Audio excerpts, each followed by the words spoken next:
बुद्ध का चचेरा भाई देवदत्त सदा ही बुद्ध को नीचा दिखाने की चेष्टा में लगा रहता था, मगर उसे हमेशा मुंह की खानी पड़ती थी।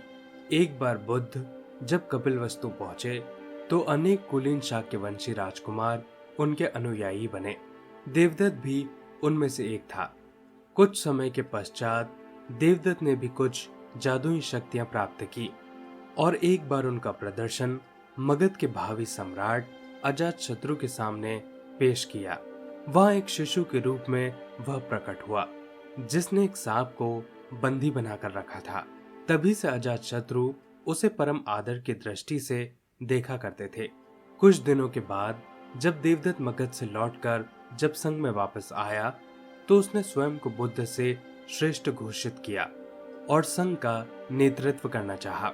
भिक्षुओं को बुद्ध से विमुख करने के लिए उसने कहा, बुद्ध तो बूढ़े हो चुके हैं और वे सटिया गए हैं। किंतु भिक्षुओं ने जब उसकी कोई बात नहीं सुनी तब वह बुद्ध और संघ दोनों से द्वेष करने लगा।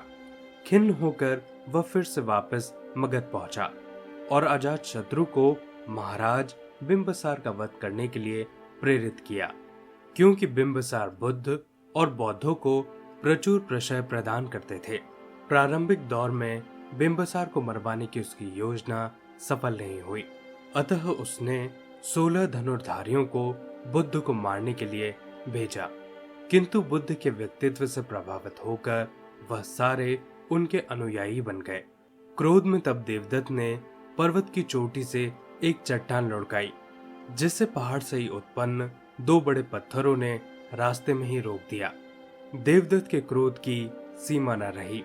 उसने एक दिन मगध राज के अस्तबल में जाकर एक विशाल हाथी नालगिरी को ताड़ी पिलाकर बुद्ध के आगमन मार्ग में भेज दिया। नालगिरी के आगमन से सड़कों पर खलबली मच गई और लोग जहां तहां भाग खड़े हुए। तभी बुद्ध भी वहां से गुजरे। ठीक उसी समय एक घबराई हुई महिला अपने बच्चे को हाथी के सामने ही छोड़कर भाग खड़ी हुई। जैसे ही नालगिरी ने बच्चों को कुचलने के लिए अपने पैर बढ़ाए, बुद्ध उसके सामने जाकर खड़े हो गए और उन्होंने हाथी का सर थपथपाया। बुद्ध के स्पर्श से नालगिरी उनके सामने घुटने टेक कर बैठ गया।